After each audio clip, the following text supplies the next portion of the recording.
This conference will now be recorded. But I have already figured out that it'll go through 3/4 inch oak, and Mhm. because I just wanted to go right at it and see what the hell it'd do.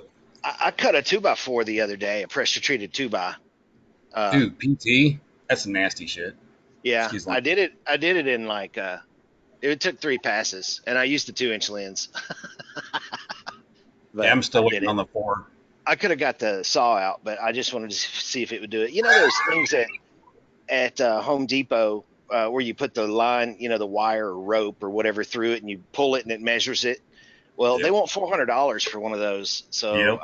I'm making one. I got that little counter on eBay or somewhere for like $30, and I've got the wheel, and I'm going to spring load it, and I'm working on the design. It's kind of partially complete now, but there'll be guides on each side. The acrylic, it's hard to see.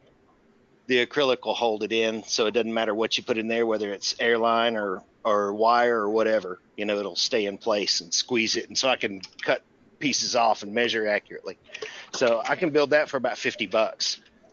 Yeah, I got desperate one time when I used to do house inspections, and I took my surveyor wheel, turned it on the side, and Yeah, had someone sit there and hold the rope for me while I was pulling because we said someone doing something. I was like, I got an idea, and there yeah, was neat exact lengths of rope. So I went there and said, hold the rope on top of this thing, and I pulled it out, and I was like, then I'll give us quick measurements, and it worked really well. So your concept's going to work well.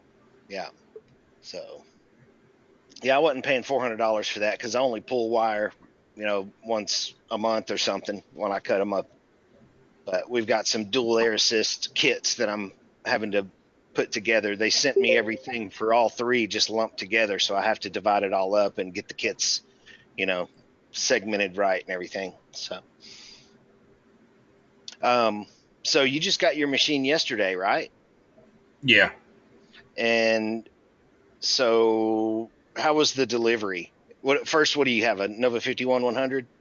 No, I got the same one you got, 3580. The 3580. Okay. And the delivery on those is usually pretty good because Yeah, my snafus were, and the only thing I can tell people, and thank God for Grant and Jay for working on it hard, but my shipping address was actually wrong.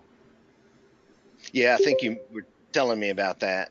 Yeah, So, and they did get it corrected, and then after contacting Roadrunner to verify it, then they said that the BOL had to be corrected through the originator, and then they got that corrected, and then there was something other snafu.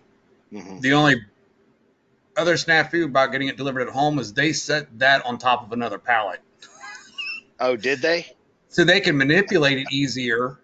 So that way he could go in on the end. Yeah. But their Okay. Well, pallet that's size wasn't the exact pallet size of this thing here, so it was a little teetery. all right. But it worked. It was an ingenious fix, except for trying to get it off of the crates because it was at a higher elevation. Right. Yeah. I can see that could give you a couple more access points all the way around for your pallet jacker if he's up there on the lift or whatnot. But okay.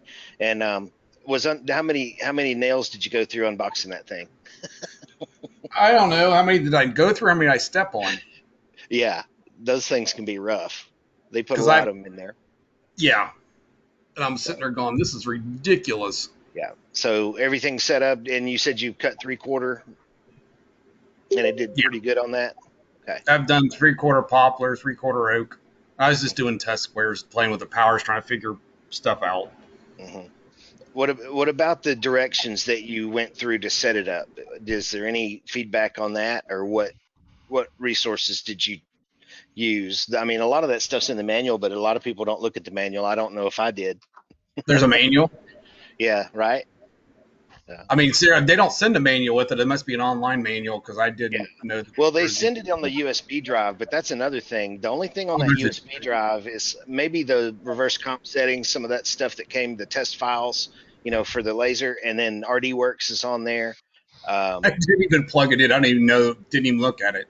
yeah. So, and the manual, but it's the global manual. I think they might put the US one in there. I'm not sure. But the stuff online, those are more living documents, the stuff that we have in the support portal. So that's the best place to get all that. But yeah, there's a unified manual. There used to be one for each machine, and we went down to one, since most of the components are identical across the Nova series. So that helped out a lot, just having one unified manual. The only thing I can say is just tell anybody setting it up, if they just follow your online videos and then Robert's, a few of his things that he's done, literally setup time is minimalistically, it's easy. Hmm. And mine was probably more complicated because I did have to go in and mess with IP addresses because of the way my setup is at home. Right. Yeah. And I'm Okay. running Air Assist and with an inline. Okay. All right. What pump what pump are you using? What compressor? You using that Cali Um, Air? Or you no, got it's my shop air. Oh, okay. Yeah. The one I run for my paint booth. Oh, well, that'll be definitely plenty. What is that, screwdriver or something?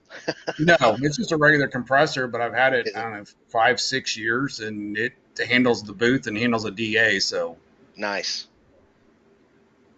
Awesome. and probably I'm overboard because I've got one filter dryer coming out of it. It feeds down the wall into another dual filter dryer before it even goes into the um, laser. Gotcha. The only question I would have on the dual air is the low side. You say whisper. I'm supposedly right at 40 psi coming in, and that whisper's not really a whisper. It's got some air coming out of it. I mean, you can physically hear it, and I can't turn it down no further.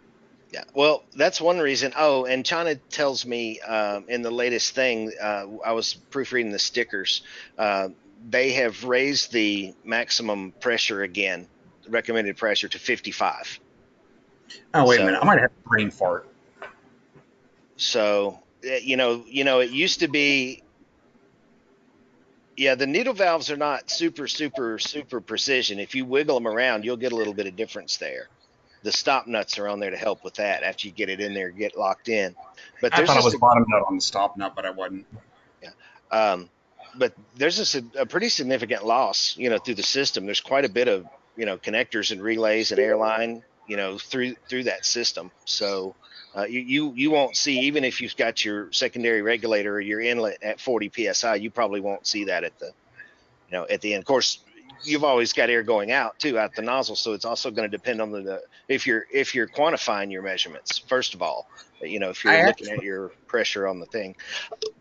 as a test, I thought about taking, because I've got liquid filled just regular pressure gauges. Uh-huh. I thought about taking that and actually putting it at the head and hitting the test air to see exactly what I'm getting at the head. Right.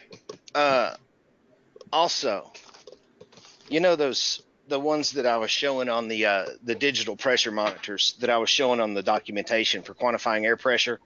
Yeah, Um, still waiting for you to send me mine.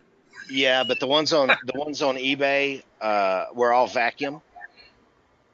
Uh, Or the ones on Amazon were. I went on eBay and I bought 10 of these SMC, the good ones that are usually 100 to 150 bucks, and I got a pretty decent deal on them. And I have some extras if anybody's interested. I ain't trying to make a living on it, but I don't need this many. I just knew that I'll give y'all an email address. Y'all can just email Yeah, I'll support. buy one from you. So they're the real SMC. So I got 10 of them because I knew somebody might want one or two, and I might need an extra. So have you ever done a test right at the head to see what the air is coming out with the gauge? no, Because but that's something I was mine's going to play with is to see what it was. yeah. Well, again, depending on the orifice, and I did notice running that enhancer nozzle, that external one, that little Cali Air struggling to keep up, and it's not coming on now. I don't know if it's a relay issue, and I've got smart plugs on there, so I'm gonna swap it out and make sure it's not that. But I think I might have blown my Cali Air today, cutting some acrylic or engraving some acrylic, having that much flow because my pressure started dropping, so I'm gonna have to check it. But I've ordered another one and it's on the way because I got to have a compressor. I'll fix that other one or deal with Cali Air on that one on a separate thing. But Hey, Yeah, I was Brian, rambling. hmm. Oh, sorry. Go ahead. I was just gonna say that pressure indicator you've got, is that the one that there's a video that shows it that I had seen? It's got the little green digital display. Hmm. Yeah, and it turns red if it goes to be up below the set pressure, and it can also send a trigger either to the laser power supply or to the controller to interrupt operation if there's no air. I don't think I recommend that very much, though, unless you're in a production environment and maybe you're doing other things and you're mostly cutting. I might use something like that, but for the general everyday person, I don't think I would hook up the pressure switch. It'll MPA or PSI, correct? correct. Mm-hmm. Okay, I want one too. I'll send you. We don't even know what we're going to do. If we're going to do it. I'll tell you what. Just hit me up in the chat, and you can send me a private chat with your email address, and I'll respond back to everybody. I've only got I'm keeping one, so I've got 9 because I'm going to put one on my low side and my high side since I run them separately now. Okay. So other than that, I guess your install was smooth and you got it running. Are there any other things that you would point out? Did you have any trouble finding information, or was there anything, missing or out of place or anything like that? I've got an issue I want to talk to you about, which I think was a shipping issue or damage during shipping. Okay. That we get a lot of forks through the pallets and crush things and stuff like that. And the feet are one of the major ones. I've got a broken foot. Okay, we've got a bunch of those that we send out. So It's at the castle. It's at the capture nut on the inside. The weld's broke. okay, we've had that happen too. So just hit me up and we'll see what's up with that. Other than that, leveling it was easy. I went ahead and did the leveling versus because my shop floor is not. It's sloped in and out. Mm-hmm. So I just leveled it front to back. Don't know if it's that required or not, but. Right. It doesn't hurt, but the bed's relationship to the gantry is the important part on that. Of course, you don't want stuff rolling off the bed. You don't want that much of an angle on it. But yeah. Cleaning the lenses, I was trying to think of everything I went through, just following what Robert had on there about cleaning the lenses. That was simple. I actually didn't align my lenses because I just did a test fire through the nozzle and put the tape on there, and it was dead center. And I'm like, I'm not even going to touch it when it's at dead center. Yeah. I haven't touched mine in over 2 years, even after that head drag through the honeycomb. I haven't had to align mine because one of the deals I was supposed to make an alignment video on how to align it, but I haven't yet because I don't want to mess with mine if it's not messed up. Yeah, that's why I didn't mess with it, because it was like dead center. And I don't know where it's at on all the mirrors because I didn't really look, but I figured if I did the test fire at the nozzle, if it was dead center coming out the nozzle. Yeah. And check it was all matched. 4 corners because the length, the distances and stuff can matter. So it may not hurt to do one in the far left corner and then the I think I was right, just to make around. sure. But you'll notice quick enough if there's any verticality issues or anything, though. So I was trying to remember what else I had done. What about the cooling? Because when I got my machine, there was an in and an out and an in and an out, and you put the out on the in and the in on the out, and now they've got color coded okay. Was that okay? That wasn't painful. Yeah, the color coding was fine. Okay. For somebody that doesn't really think about the in, out, in, if you just match up orange, I think it's orange and green. Okay. If you just match up the orange and the green, you're set. Gotcha. Okay. I was trying to think of anything else. Have you done a ramp test yet, Jim? No, that's the only thing I haven't bothered to. I was going to do that last night, and I forgot about it today. I was tired. So definitely do that before you get too many comfort level settings and stuff. What you may find out. I didn't do one because it seemed to be cutting real well, and then I did one later on and realized, it was cutting well, but it could have been cutting a lot better. It was slightly out of focus at the 6 millimeter on the 2 inch. So, needed 5 to 5.5, a little bit. And now a lot of the things that I'd done, especially if you start, to set up jigs or cut anything very accurately, you're going to be slightly off if you do it later. So if you're going to do it, go ahead and do it up front. Thanks for the reminder on that, because I meant to do it this morning and then completely got sidetracked and forgot to look back up exactly how to do it correctly. So, yeah. And there's an article or two about that in the portal somewhere, I think. All I can recommend for people buying them, I've been researching for like 3 years, but you're sitting on a 3 to 4 month wait every evening, just instead of watching the stupid news or a TV show, just go through the videos, watch them one or two times. And when I set this up, it was in my mind. I didn't have to do anything else. It was simplistic just because I watched the videos. Hmm. Awesome. That's what we like to hear. So, and Between, Mhm. go ahead. I was just going to say, between your stuff and Robert's stuff, I think there's another person out there that had a video that you've dealt with before or something on setups or whatever it was. And between those there, it's all you need to watch. Mhm. And another good one was Chris Lacasia with House of Lasers, a lot more of the That's it. software and the setup and stuff. Yeah, watched a lot of his videos as well. Yeah, by the time it gets here, right, it's almost like right? Never seen the laser before, but you feel like you have, right? Especially when you watch the videos on how to do this. You know where stuff is. You know which panel. You go open this door and here's my timer board to go look at. Once you watch it, and you feel a little bit more qualified before you ever see it. Yeah, that's definitely true. But it's still impressive the first time you see one. It was to me. It was like, whoa. That's not like an eBay laser I've ever seen before. That's for sure. But So Brian, yes. my 35100 came in Monday, and offload went great, and had Mhm. a crew come in Tuesday evening, and we got it moved. I had to go through 3 inner doors that were, narrow 30-inch wide doors, and Ah. made it just fine. Got it all set up yesterday, Mhm. and the videos were invaluable, just like has already been said. I mean, I had no problem getting everything hooked up. Only I have not powered it up yet because I have not downloaded the software yet. I've got to do that yet. I just got a computer and got it set up down there. So hopefully the next day or so I can get that done. Mhm. But I do have a question, if I could. I know Sure. from the previous videos and information I had, there was supposed to be a milliamp meter down in the electronics section, of the cabinet, but this one has no meter in it. So I don't know if that's a change. Maybe they're not putting those in there anymore. Any comments on that? What model machine did you get? A Nova 35-100. 35100. So if it has an MYJG 100 power supply on it, it should be on the power supply. It won't be a separate meter like they used to have separate meters. And I think the Nova 24, it's still an analog, isn't it?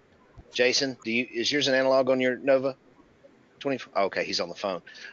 It should be on the power supply, but if it's not, I'll have to check on that. Maybe if you could shoot me a picture of it, that would help.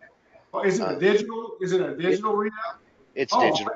I was looking for an analog meter, so that's it. Maybe I'll go back and look. They haven't turned it on yet. They don't know where the digital readout is, right? Yeah. They really don't. Yeah, it's. I'll tell you what. Let me look it up here real quick. I'll show you. Okay. Let's see. Pulse data I haven't collection. I haven't even looked to see if that's on there, where it's at, to be honest with you. Well, and the other thing too is it's not as valuable as some of say the eBay lasers where people go try to correlate the settings to a milliamp reading for power, right? Okay. There you go. Yeah. Yeah, and and like he said, that is why it's in the back, is that ours are calibrated so we don't have to constantly monitor it. In this article, I do have one on my front side, but that's just because I do a bunch of firmware testing and some other crazy stuff that most normal people probably don't do. Hey, what was your The other question, thing Brian? is, have you actually looked in the laser power supply section as well? You know what? I know I have the panel open, but I probably just was not looking for that. So I'll go back and look again. I'm sure it's there. I was looking It'll analog. blend in if it's not illuminated. It'll blend in, Yeah. Yeah. Jason, I was just asking if you had the analog meter in the Nova 24 because they don't have an MYJG power supply. I think they have a HYT, and they don't have the integrated digital milliamp meter. I think they're still putting the analogs in there. You don't I don't know, I either. And it's so cool how he just Check real quick. disappears. Right into the shadows. See, Uh, mine, Lonnie, I've had mine since early February, and I've not looked because I've not needed to. Yeah. I don't think I have the digital, but I'm looking here. So And the 3580 does have the reseal, just to let you know. yeah, it's an Right. analog. Okay. All right. So yeah, everything but the Mini 60 and the Nova 24 should come with a digital meter that's integrated into the laser power supply, and the Nova 24 and the Mini 60 will still have the analog. Of course, my 24's about a little over a year old, so I don't know if Yeah. anything's changed. Yeah, I don't think Recently. so. The power supplies they're still specing for it don't have it built on, so I'm assuming they're still doing it the same way. So Yeah. that's good. Okay. Oh, Mhm. or don't forget. Also, let anybody know where you got the two screws on the right-hand side that keeps the door panel from opening. Yes. There is actually two in the pass-through as well, Yes. Yep. which I wasn't The, aware of. And I went to unlock it, pull it off, and I was like, "Why isn't this going?" And I went and immediately looked, and which no one's ever said anything about those being there. It's always yeah. the door. Yeah. Yeah. They're in there, and it's an FDA thing.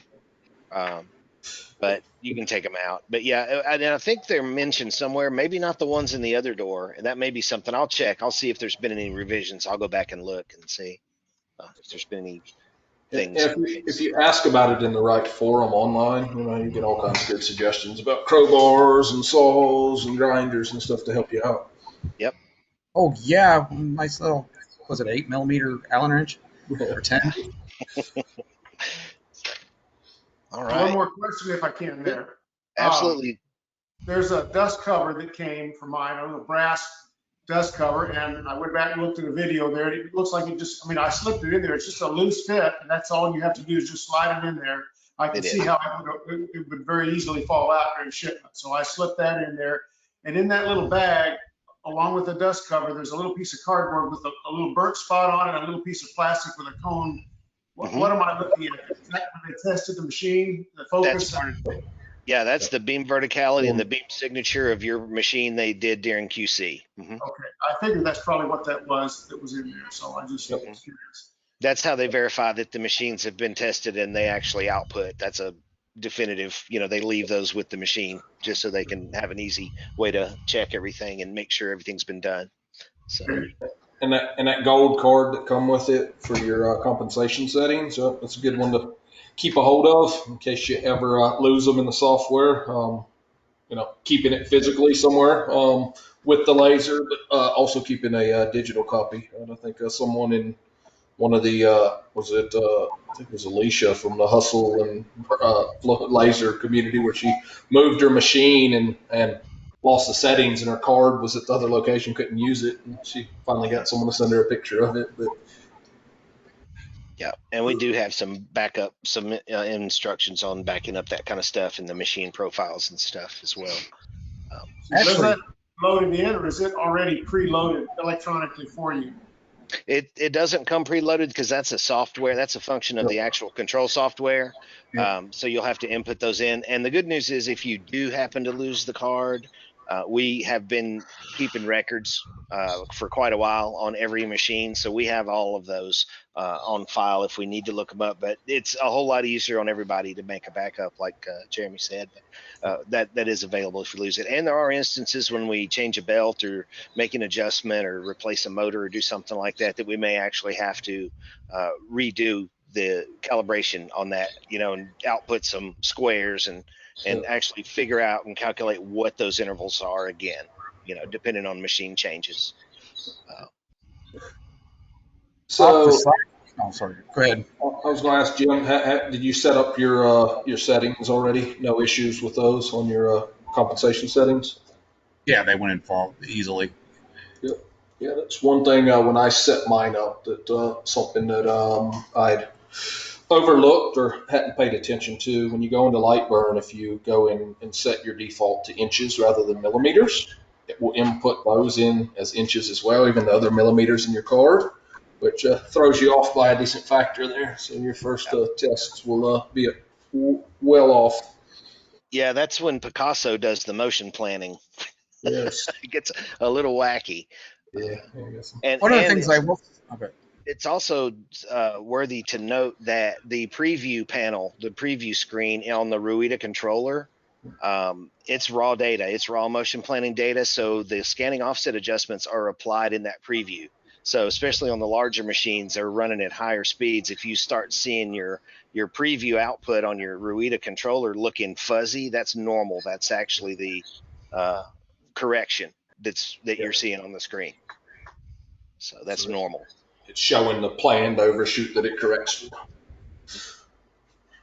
So Go ahead. do most of you set your light burn up in millimeters, or do you do inches, or what's the general rule? I do both. I set it up in millimeters, and whenever I talk to support or whenever we're doing something with support, then I usually switch to millimeters because all of our values are in millimeters. But once you get everything initially set, you're free to switch back and forth. And you can even do in Lightburn in those fields, you can do 50 millimeters plus 2 inches, and it'll automatically calculate and convert that in the field for you. It'll even do functions. Yeah, and that's what I was going to say too. Is if you've got it selected for inches, you can type in 50 mm, and it'll convert it to, and it'll do the mathematical functions. Yeah, and the other thing, Lonnie, is a lot of times what I find is it comes down to what am I working with, right? If I'm designing in something I'm used to, right, it's feet and inches because it's what I'm used to. But if I'm designing something where I'm taking measurements, or I've got another design file that's in millimeters or whatever is more relevant to what I'm working on. Yeah. Very good. It sounds like the offset information is in millimeters that we were provided with, correct? So maybe set it up initially in millimeters so that everything lines up there, and then you can switch back and forth later. Is that correct? Correct. Yes. Correct. Yeah, that is the way. And that is a common mistake that pretty much everybody does. They'll have it in inches and put those values in and have to go back and change it. But and it will definitely not work correctly, or it will definitely not give the desired result. It'll work correctly how you input it. Yeah, it won't be what you're looking for. Very good. If you want to see what happens, Brian's actually got a video. You sort of have to look for it in the knowledge. Well, it's on YouTube. I'm not sure exactly where it's at, but somebody had got it put in accidentally in inches instead of millimeters, and you want to see how bad it looks. It's pretty bad. Okay, very good. Yeah, it's something. I did something that was. It actually gave a really interesting result. I did a little Minecraft sword for my son. So Minecraft is already kind of pixelated. So when I did it, it actually had a real neat look on it, but it wasn't right. Hey, you can tune that laser to do anything you want it to do. If it means making a tweak like that, why not? If it's the output you desire. A little extra added thing I went and did not laser related, but sort of, is I went to Harbor Freight and picked up one of their, I think it's like $100 or whatever, the U.S. General one drawer cart, and Rotoboss, it's really nice on the bottom shelf, and then the top shelf I figured I'd either use it for when you're working on parts and pieces because it's got an upper tray. Right now my laptop's sitting on it, but it's got the drawers so you can keep your head, your lenses, all of your parts and pieces inside of that drawer. Yeah. And the cart's really, I mean, it's for the cost of it, it's a really nice cart. And if you want to, you can get fancy. You can get a blue, red, green, black. Yeah. But for the cost, more than worth it. Yeah, I've looked at some of those to put some K40s on at one time. So yeah, those are neat. So. But the rotary sits really nice on the bottom of it. I just put some floor padding down there to keep it from sliding around, and it's protected underneath there, and it's easy to still grab. Right. Going back to the measurements, units of measure. The only thing that seems to be a constant, except I'll say 99.9% of people, because I know 2 people that still use inches per second or whatever. You can have the machine where it's always millimeters per second, whether you are in inches or millimeters. And that's the way most people run it, because if you'll notice, just about every discussion you see when they talk about speed, they always talk about millimeters, even if they're using imperial units. So I just want to let you know that's a possibility. You don't have to have either or.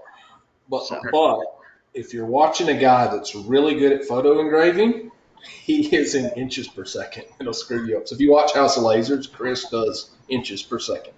And So it's And that's screwed me fine. up. And I'm both. I like the metric system. It's easier on my little brain. But I've also worked construction forever and done some other things in the civil, vertical markets, and it's always imperial. 28 It and three quarters and comes that kind down of to thing. what you're familiar with, Yeah, right? right, like you were saying. So when I'm thinking, length and width, I'll flip it over to inches, but thickness, I need to think in millimeters now, and not so much because I can't think in thickness in inches. It's because I think in thickness in fractions, not decimals. And Yeah, it just, that library screws me up if I look at it in inches. So I have exactly. to flip it to Yep. millimeters for that. Yeah, and the other thing that I found is real nice is if you don't have it, you just get you a set of calipers, right? Mhm. You get you a set of digital ones that you can switch between imperial and metric, right? And that helped me a lot when you start to convert, to your decimal places, right? So I didn't buy the woodworking one that's got half inch or 3/8, right? It's 0.125 or Mhm. 0.25, and that gives you a bit more accuracy anyway. So, and it helps you when you're Did entering they things in.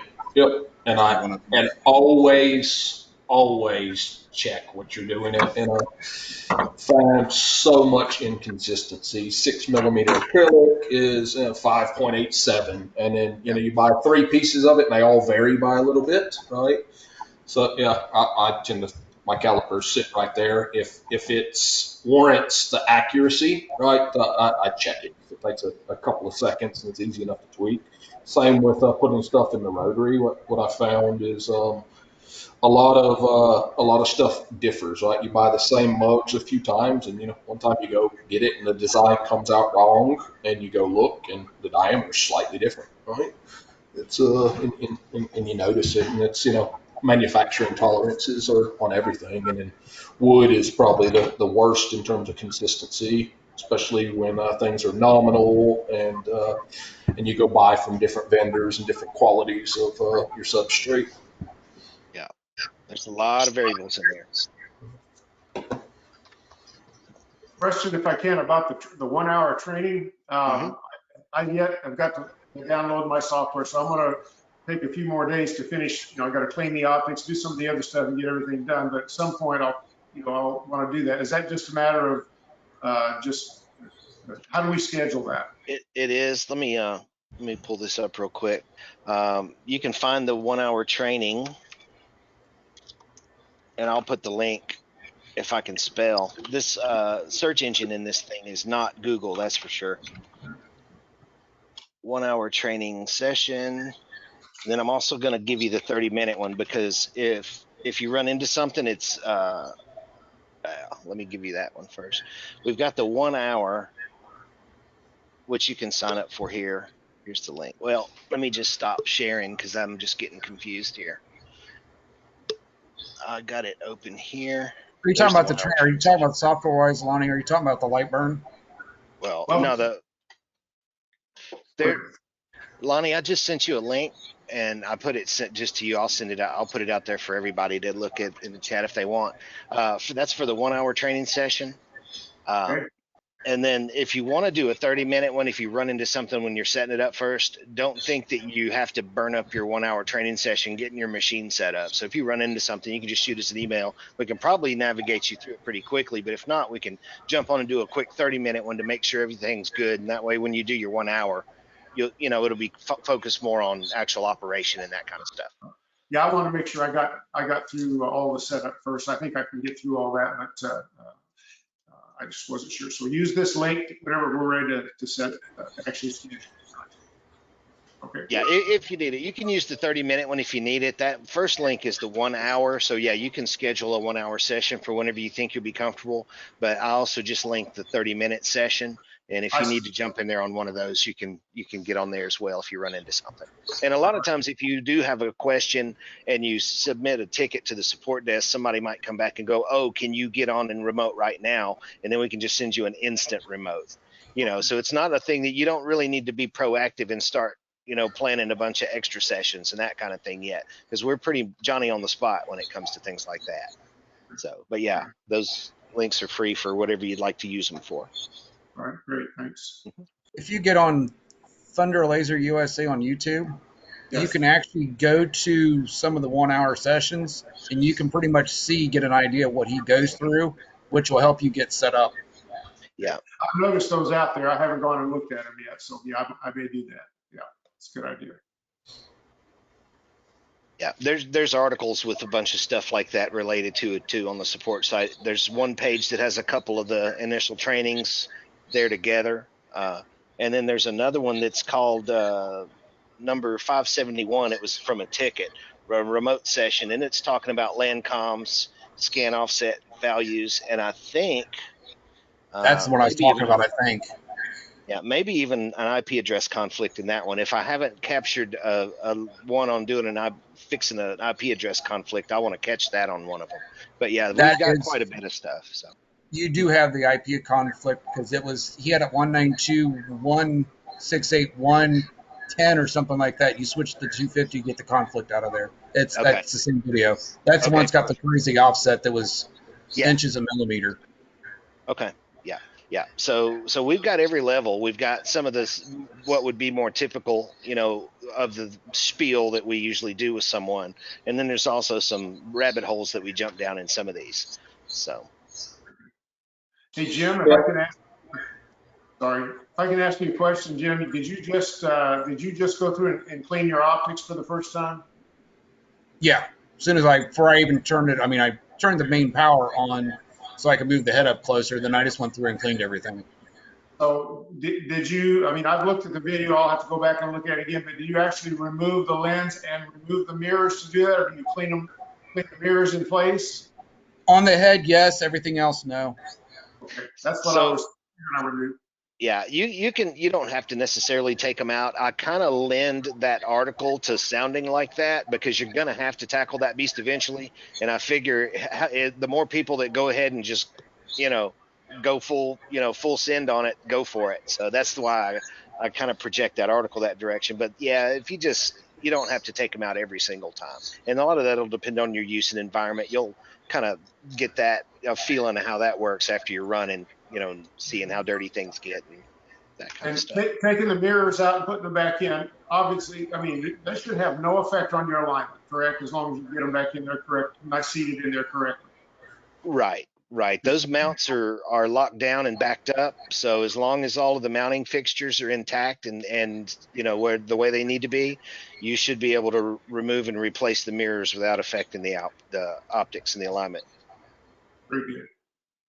Yeah, if you follow Robert's video, I think it's Robert. Yeah, it's in the Thunder Laser USA. Even there, the initial cleaning, or maybe it's just cleaning of the lenses, he goes over it pretty thoroughly. I think it's on the Thunder Laser USA. I think Brian's got it on there as well.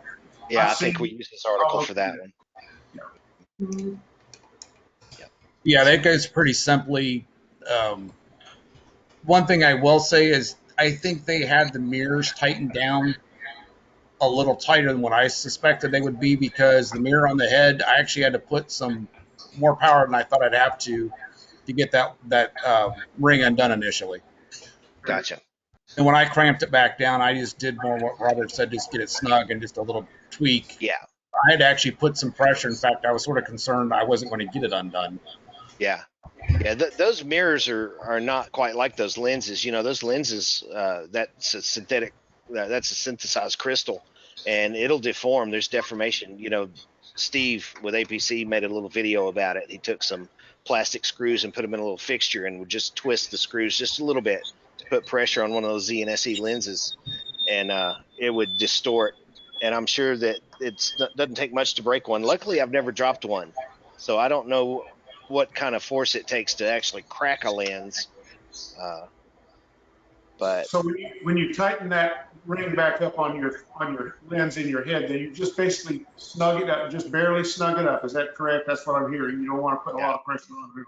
Yeah, the mirrors are more forgiving. You can crank those down a little if you're scared, because there's a lot of movement. But yeah, the lens, you want it snug where it won't rattle around in there or loosen.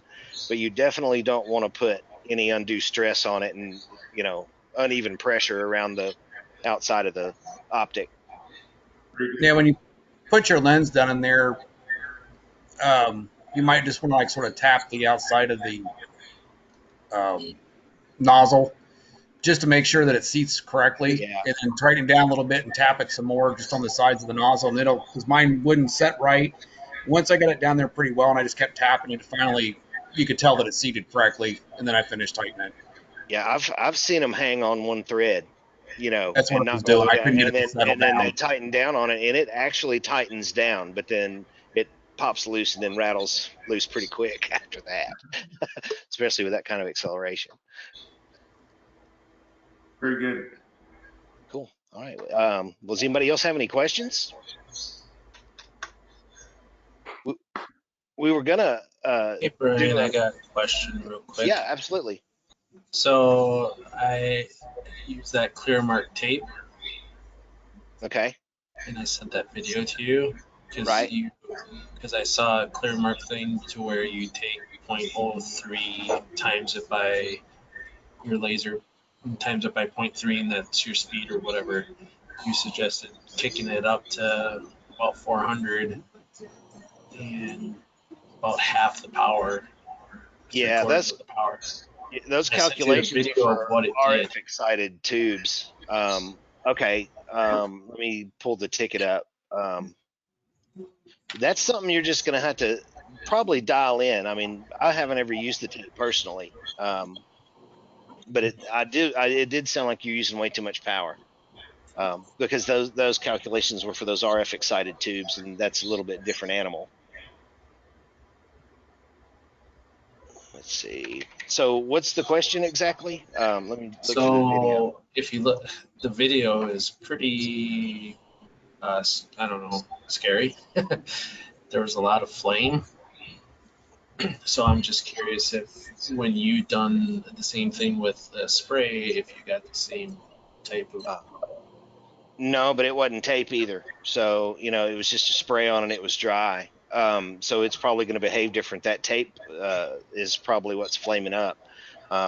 You probably need to apply a little more air if you're getting flare-ups. So do a high air. Well, turn your air up some more. I mean, one of the primary functions of the air assist is to mitigate flare-ups. So whichever stage you're running, I would assume low, but technically they're the same stages. They're mechanically the same. It's just whichever one you choose. But yeah, you would probably need to bring your air up a little, so that you don't Open your get those needle flare-ups. valve a little bit more. So yeah, I was wondering if you saw that or not. I'm looking at it now. The settings that I provided were as close as I'm going to be able to get without actually having any of that stuff. So, I don't know how like Ceramark spray that it actually behaves. The tape may be a totally different animal.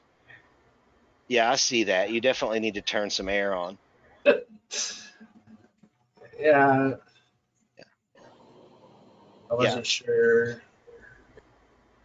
So yeah, you probably need to crank the air up, and I'm not even sure how much air really matters on Ceramark anyway, as long as you don't blow this is tape, so it's different. As long as you don't blow the compound off. Yeah, well, the compound is underneath it, so. Right. Yeah, but yeah, you'd probably need to kick your air up at least enough so that your tape won't catch fire. Okay. I'll try that. Yeah, I put a link in the chat there, so if other people want to see what that tape did, that's what Gotcha. I ran across. Well, how about the output? I mean, were you able to get an output that you were desiring with those settings, or are you still trying to dial it in? I had to slow it down a little bit. The speed on it was a little bit too fast, so when I wiped off the tape, the etching actually came off with it. Okay. So I had to slow it down to, I think I showed at the end of the video what my settings were, but I think I slowed it down to around 300. Okay. Yeah. That doesn't sound too far off. Of course, I haven't played with the marking compounds a lot. I've done a few of them. But that doesn't sound too bad. Yeah, I see the settings there. Let me see if I can pull them up. 300 and 80% power? Yeah. I mean, yeah, if that works. That sounds a little high still, but if you're not getting any, can you still see your red dot? Like when you put a material under there? Did it? Oh, yes, I can still see my red dot. Okay. So I guess that is right. If you have too much reflected power, you could burn up that acrylic lens and that red dot pointer, and then you don't have a red dot anymore. But if you can still see your red dot, then I don't guess that's too much power. That tape is way different though, because I don't think it took that much power to do just the spray. But so it got eventually you got what you wanted out of it though. Does that seem like the Yeah, tape's going to be the way to go? it's just when you watch that video, it is scary, and I'm like, I don't know if I want to do anymore. Right. Yeah, I would turn your air up enough to knock that down, and you'll probably see a big difference there. Got it. Well, that works in acrylic too. The paper acrylic, I was cutting some a little while ago that I've cut several times out of the same piece, same setting, but I had some flame up when it done the cutout. It done the engraving and the lines fine.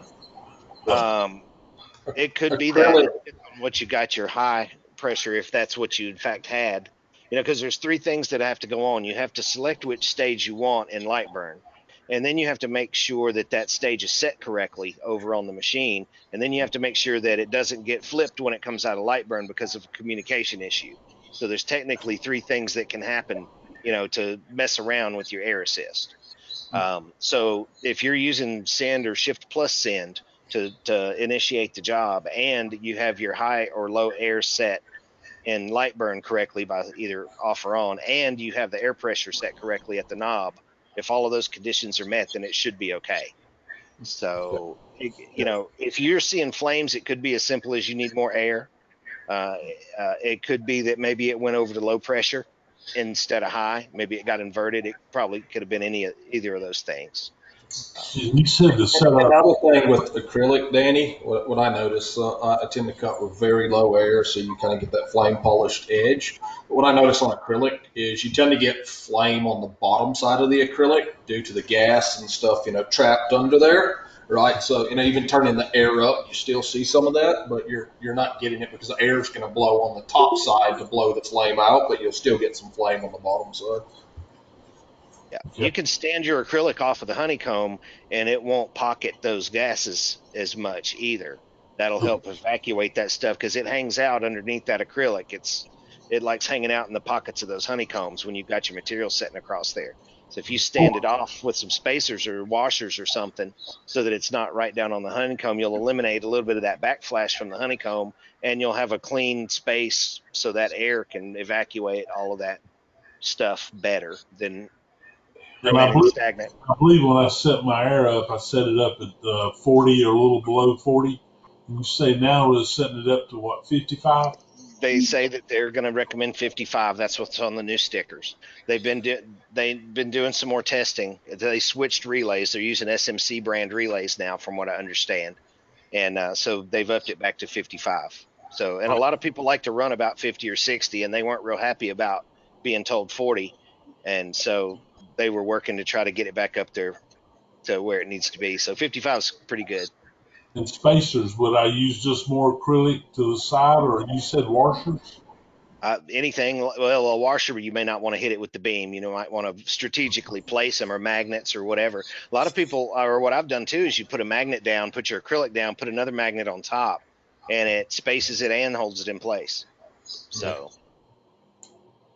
Yeah, I bought a set of magnets. They look almost like little small chess pieces, like little pawns from your chest that stand it off a little bit, and it the tip on it's not quite a point, but it's a lot smaller. So if you do happen to cut over the magnet, it's not a big issue. Yeah. That helps with the reflection from the honeycomb as well. That when you're cutting through, that reflection shows up pretty nasty on the acrylic.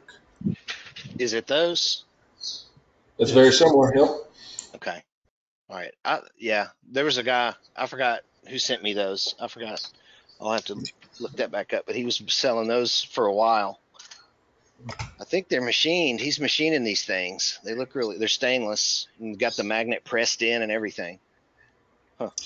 No, mine weren't that fancy. Mine were Amazon. I'm looking to see that. Yeah. They were something similar though. In my Chinese clone days, I'd often make a pin bed out of those spikes for leather collars, Mhm. So those are cool too. Those work. You could actually get the magnets. It's got the hole.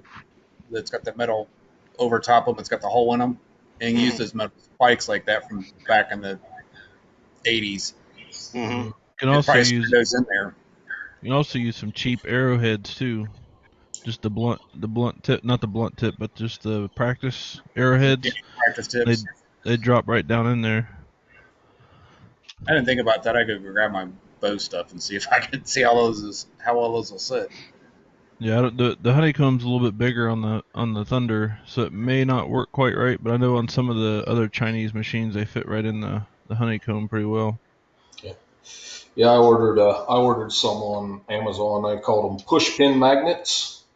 So they're used for like, hanging stuff on refrigerator door, hanging the kids' artwork and stuff. 20 of the push pins and 20 round magnets for like $12.99.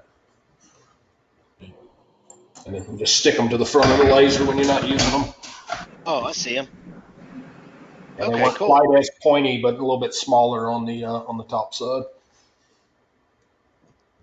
Awesome.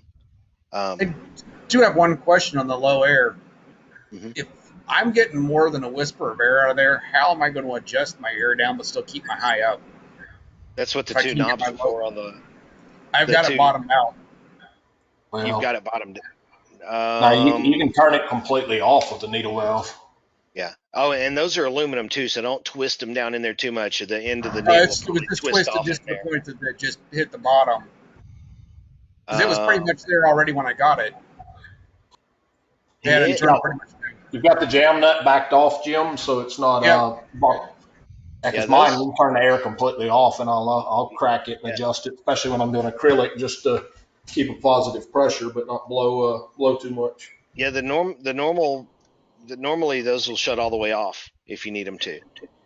I'll play with it again.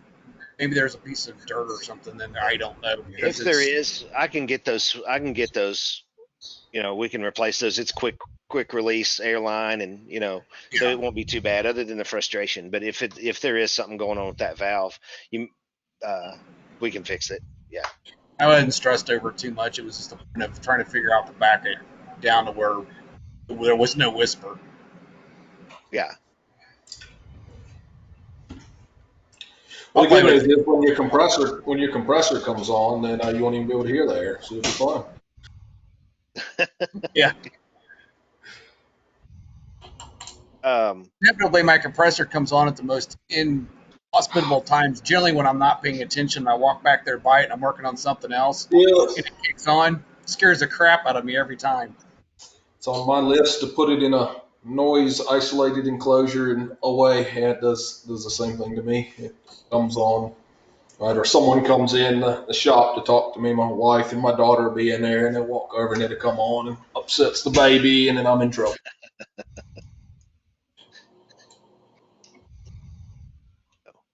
Well, cool. We're going to talk about the fiber next week, next Thursday, I think. I think we're going to firm up some stuff the beginning of next week, so hopefully we'll have some info on that. I know that's been a big topic. So Yeah, that doesn't help with everyone showing off all their fiber settings. I think Todd's got his, and Jeremy Jones just got one, and but hopefully next week I'll have some concrete answers for you, so we can pull the trigger on this thing. But it's getting close. So the first couple are hitting U.S. soil like next week, I think. So, but I want to make sure I get one and at least know how to put it together and run it just a little bit. So when the calls start coming in, I'll have at least a little bit better idea of what's going on, because I've never touched a fiber in my life. So yeah, that's one. It's going to be, I think, a different change for use just from the software side, because EasyCAD is horrible compared to Lightburn, and there's nowhere near as much supporting information out there. Right? So, gotcha.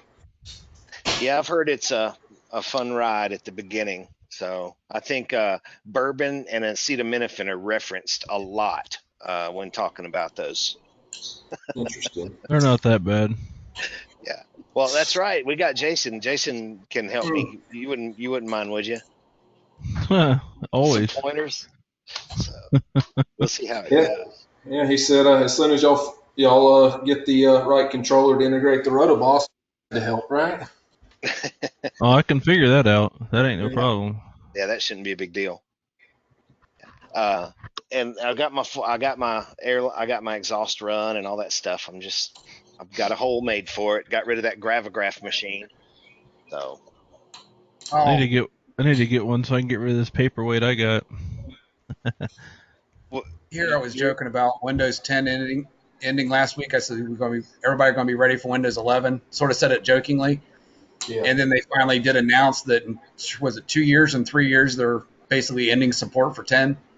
Yeah. nice. They just barely ended support for 7. Yeah. So that means 11 is on its way. I hope it's not like 8. As long as they skip that. Oh, good lord! It's Well, you every look at other. since XP, right? They enter the beta one that they do the public beta test and they fix it. So they had Vista and they fixed it in 7, and they had 8, they fixed it in 10. So 11 to get fixed in 12 or the next one. Right? Right. Every Beta other test. generation's horrible. Yeah. It's crazy. I've never been a big Microsoft fan or a big Apple fan for that matter. I'm more of a Linux guy, but that's not very popular, so I don't get very far. So I have to still run the other big boys. So, I used all to right, do guys. Linux, and It's until it just. what's that? I used to do Linux, and it just became not enough people on it, like you're saying. Yeah. So It's Ubuntu's nice. yeah. There's a bunch of crazy distros out there too. You can find all kind of things, but yeah, I tried to switch the whole family over to Ubuntu one time, and that didn't work out very well. They went back to their respective operating systems pretty rapidly. um, It's well, all still better than some of the machine code and DOS and programming syntax. So right. So, all right. Well, I think I'm going to end this. I'm going to hit the record button here, let it start processing.